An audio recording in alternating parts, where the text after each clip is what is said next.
Let's look at an example of describing a workload. Workload description is the result of the first phase in our methodology.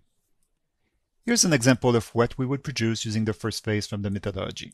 First, we would have a list of operations that occur in the workload. Note that an operation is quantified in terms of occurrence per second and the expected latency. There are also some qualitative aspects added to the operations, like the durability required for the piece of data. Is it a critical write that cannot be rolled back, for example? And the tolerance to the staleness of the data. This info should help us understand the most frequent and critical operations, which is, in this case, the number of cups of coffee we are making at rush hour. We want to focus more on these frequent and critical operations. For these, we have a longer list of attributes to identify. Based on our experience, especially in the world of big data, usually one or two operations will stand out as most frequent and drive a lot of the required optimizations on your model. I know we have been used to treating stale data as a thing to avoid, but in real life, with big data, and particularly with distributed systems, this is not feasible. What you need to understand is that not all the data has to be treated equally.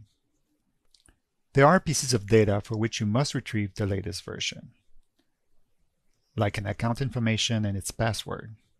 However, there are many cases where staleness is acceptable. For example, a user will tolerate staleness for the reviews, ratings, list of restaurants around. Stale data may be the product of reading from a secondary server, which needs to replicate from the primary.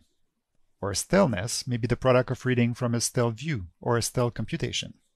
The question is, how much staleness is acceptable for a piece of data? Not having the latest reviews for minutes may be fine, but not for days. Aside from identifying the operations, we use this first phase to size anything relevant for your solution. For example, a common element to size is the dataset or servers. The expected size of the dataset will help you decide if you should use sharding or not. If the dataset is not humongous, it's less likely you need sharding, which we'll discuss in an upcoming lesson. You can also choose to reduce your dataset to a more manageable size. In summary, the model you are trying to define is dependent on the workload. You must use this first phase of the 3 stages methodology to get a good understanding of the workload, to size the dataset and the hardware, and help make the crucial early decisions on which a successful project depends.